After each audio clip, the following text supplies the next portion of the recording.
Bienvenidos a Historia en 20 minutos. Soy Andrés Aguilar y en este podcast repasamos los hechos que marcaron épocas, con contexto, protagonistas y una mirada clara sobre cómo se desarrollaron. Un chofer se equivoca de camino, da marcha atrás y en ese momento un joven nervioso saca su pistola y dispara. Esos dos tiros no solo mataron a un archiduque, sino que desataron una guerra mundial y destruyeron un imperio de 500 años. Pero para entender cómo llegamos a este momento, tenemos que ir para atrás. Para este episodio vamos a hablar del Imperio Austrohúngaro, que es uno de esos gigantes históricos que la gente conoce de nombre, pero que no termina de entender qué era exactamente. Y es entendible porque era complicadísimo. Era un imperio multiétnico, multilingüe, multicultural, que de alguna manera funcionó durante siglos hasta que explotó en 1000 pedazos. Es muy interesante porque nos muestra cómo era posible gobernar un territorio enorme con pueblos completamente diferentes, y también por qué ese modelo terminó colapsando. Arrancamos por el principio. Los Habsburgo, que era la familia que gobernaba este imperio, venían dando vueltas por Europa desde el siglo XIII. Era una de esas dinastías que se le arreglaron para mantenerse en el poder siglo tras siglo. Básicamente casándose estratégicamente con todo el mundo. Tenían territorios por todos lados. En Austria, partes de Alemania, Países Bajos, España en algún momento, Italia. El corazón del imperio siempre fue Austria, con Viena como capital. Viena era y sigue siendo una ciudad increíble. En el siglo XVIII y XIX era uno de los grandes centros culturales de Europa. Ahí vivían Mozart, Beethoven, Strauss. Era la ciudad de los valses, de los palacios barrocos, de la ópera, pero también era el centro de un imperio gigante que se extendía desde lo que hoy es la República Checa hasta el norte de Italia y desde Polonia hasta los Balcanes. El Palacio de Schönbrunn, en Viena, era la residencia de verano de los Habsburgo, y cuando lo ves entendés el poder que tenían. Tiene más de 1400 habitaciones.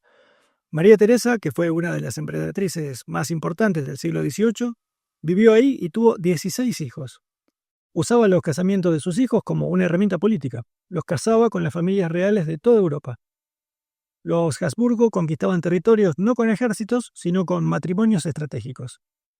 María Teresa es una figura interesante porque modernizó el imperio, reformó la educación, hizo obligatoria la escuela primaria, reorganizó el ejército, mejoró la administración. Su hijo José II fue aún más reformista. Liberó a los siervos, dio derechos a los judíos, cerró conventos que consideraba improductivos. Era un déspota ilustrado típico del siglo XVIII, pero muchas de sus reformas fueron revertidas después de su muerte porque la nobleza se opuso. Ahora, ¿cómo llegamos al nombre austrohúngaro?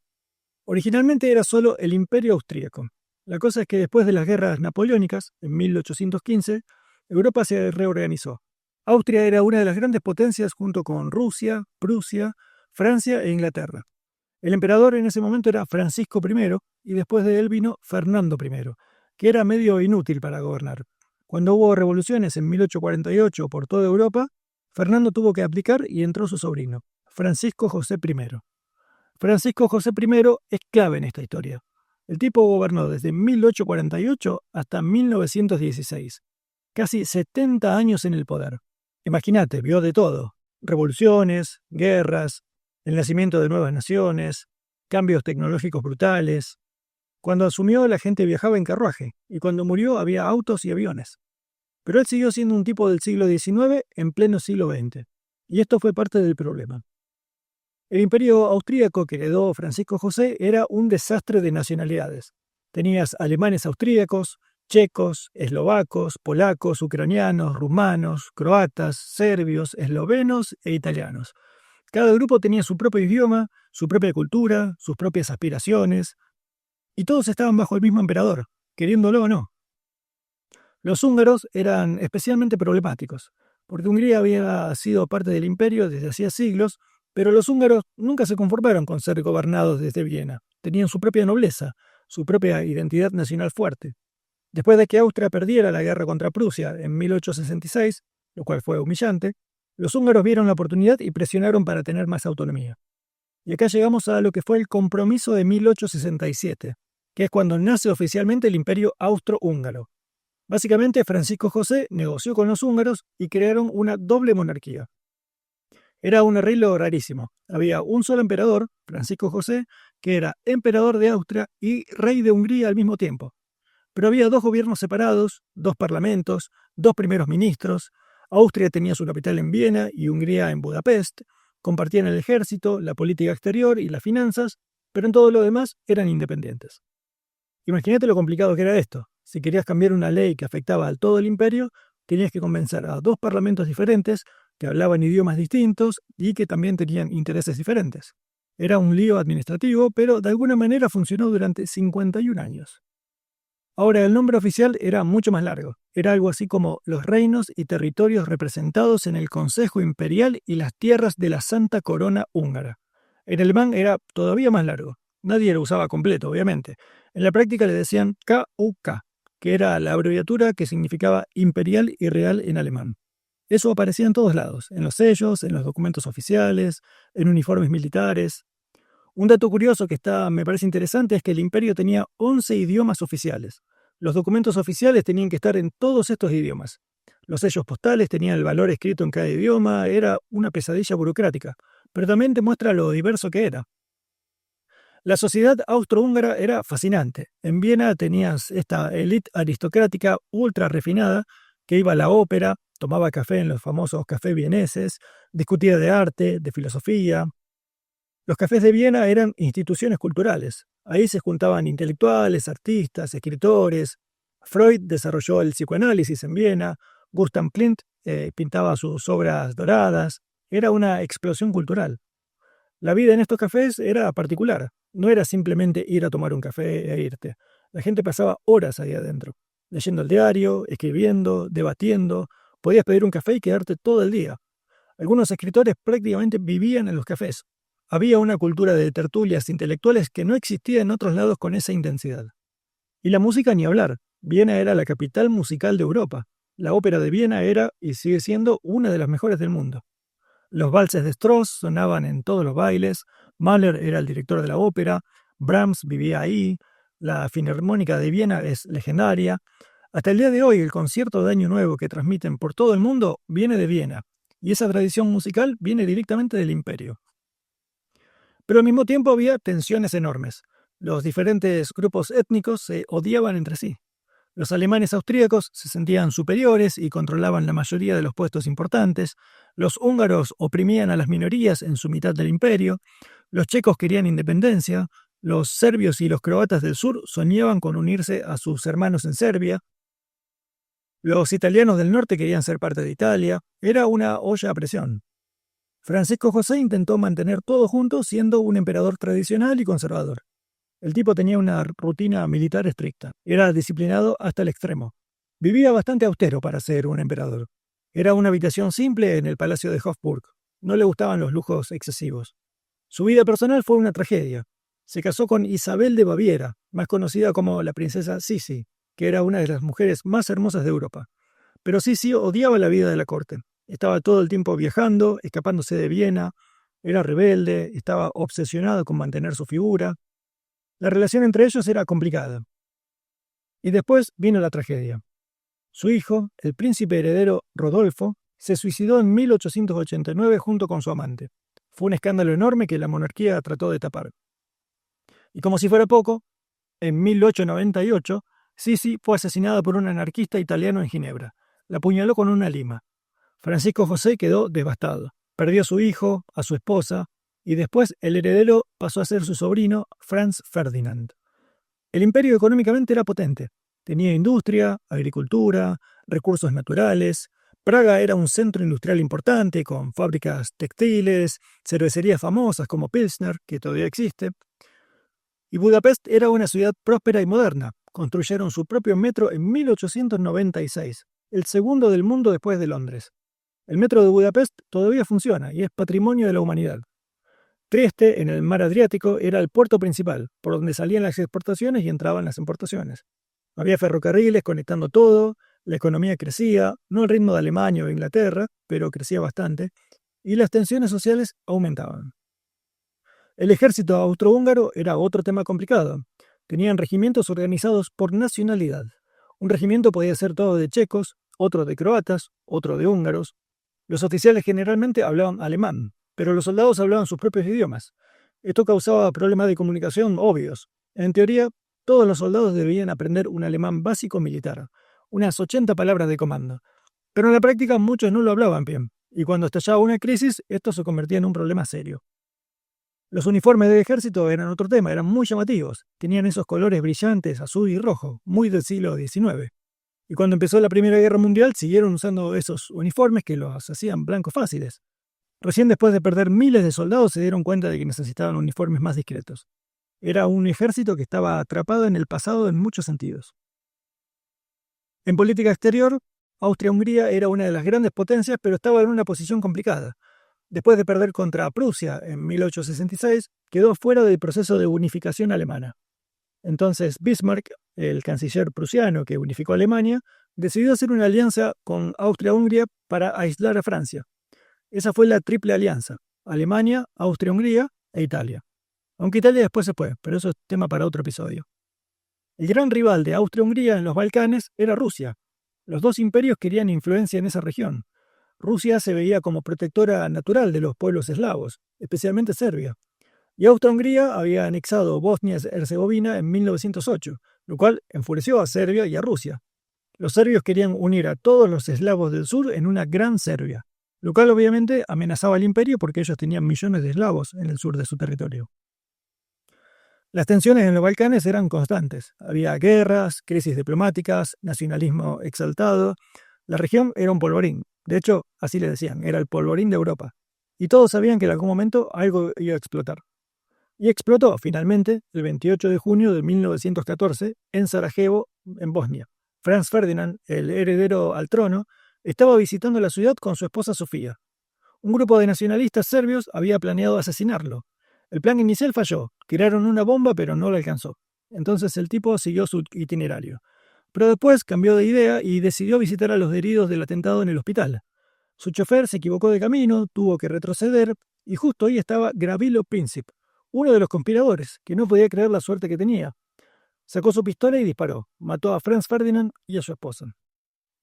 Acá hay un detalle que poca gente sabe. Franz Ferdinand y Sofía tenían un matrimonio morganático.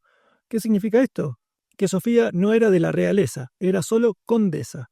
No era suficientemente noble para casarse con un archiduque, según la regla de los Habsburgo. Franz Ferdinand se casó igual con ella, pero tuvo que renunciar a que sus hijos heredaran el trono.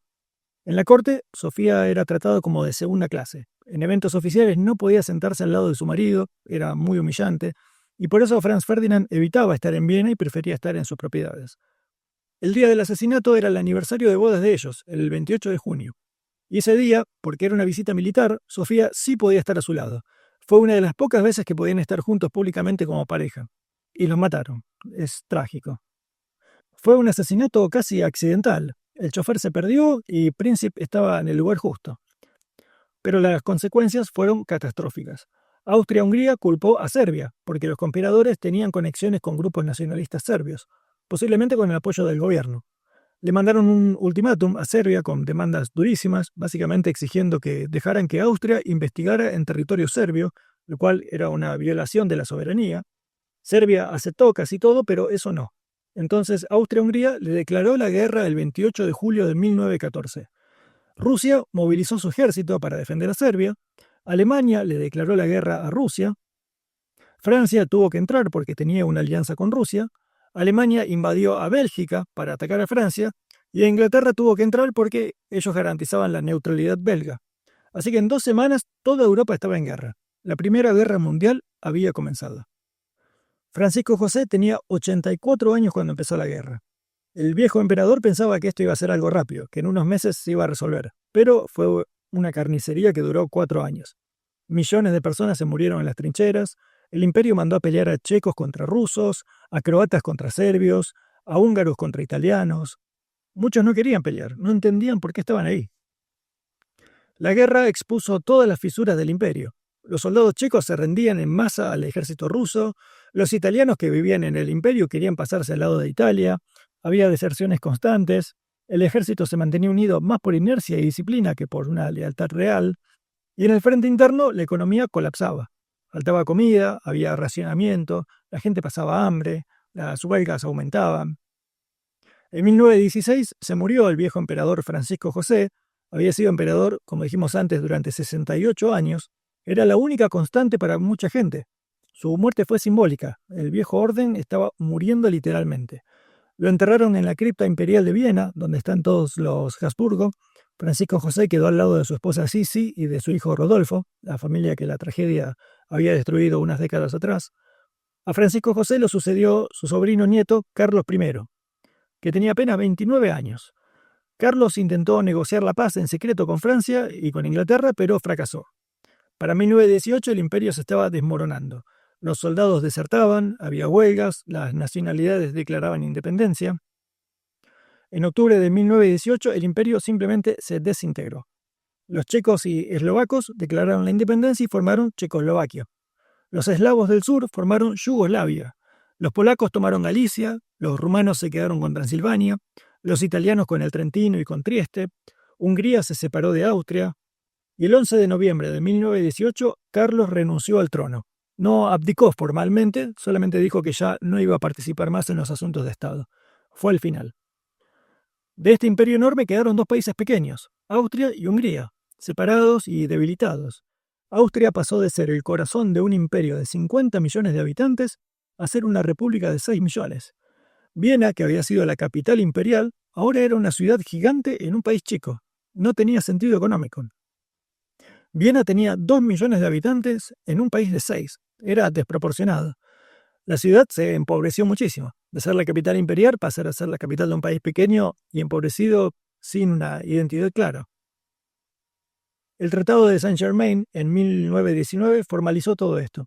A Austria le prohibieron unirse con Alemania, aunque muchos austríacos querían esto porque se sentían alemanes culturalmente. Le quitaron territorios, le impusieron reparaciones, limitaron el tamaño de su ejército. La nueva República Austríaca era débil e inestable. Había problemas económicos enormes, hiperinflación, desempleo, y encima había una tensión política entre socialistas y conservadores que casi lleva a una guerra civil en los años 30. Hungría tuvo el Tratado de Trianón un año después, en 1920, que fue todavía peor. Perdió 2/3 de su territorio. Territorios que habían sido parte del Reino de Hungría durante siglos, de repente eran de Rumania, de Checoslovaquia, de Yugoslavia. Millones de húngaros quedaron viviendo en estos países. Los húngaros hasta el día de hoy siguen amargados por este tratado. Si vas a Budapest, hay mapas de la Gran Hungría en todos lados. Es un trauma nacional que nunca sanó completamente. El Tratado de Trianón es para los húngaros una herida que no cierra. Las nuevas fronteras que dibujaron en Versalles fueron un desastre. No respetaban las realidades étnicas. Checoslovaquia tenía una minoría alemana enorme, Yugoslavia metió a serbios, croatas, eslovenos, bosnios y macedonios en un solo país, y ya sabemos cómo terminó esto en los 90. Los problemas que creó el colapso del imperio austrohúngaro resonaron durante todo el siglo XX.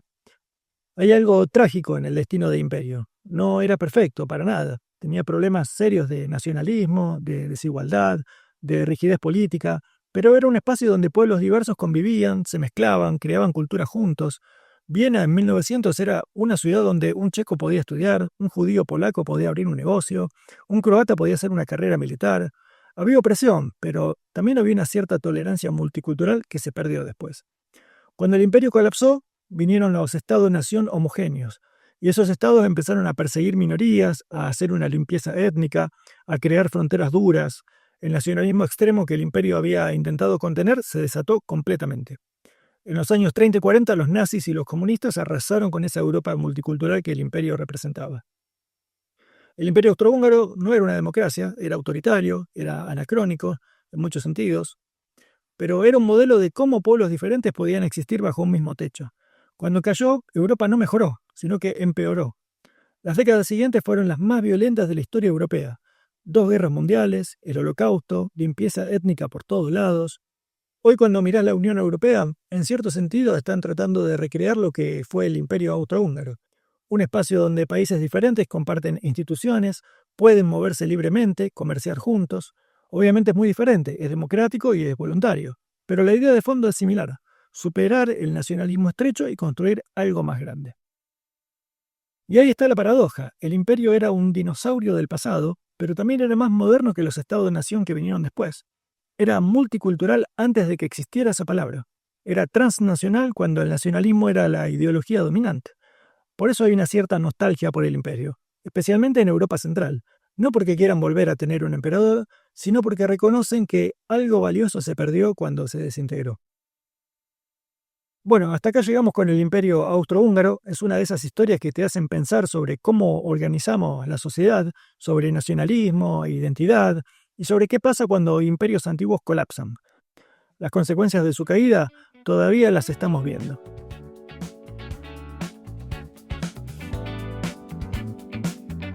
Si te gustó y querés escuchar más episodios como este, suscríbete al podcast para no perderte los próximos episodios. También te invito a visitar nuestro blog en 20minutos.com, donde seguimos subiendo contenido nuevo. Y si buscas explorar otros temas, tengo podcast de libros, filosofía y mitología, que seguramente te van a encantar. Hasta la próxima.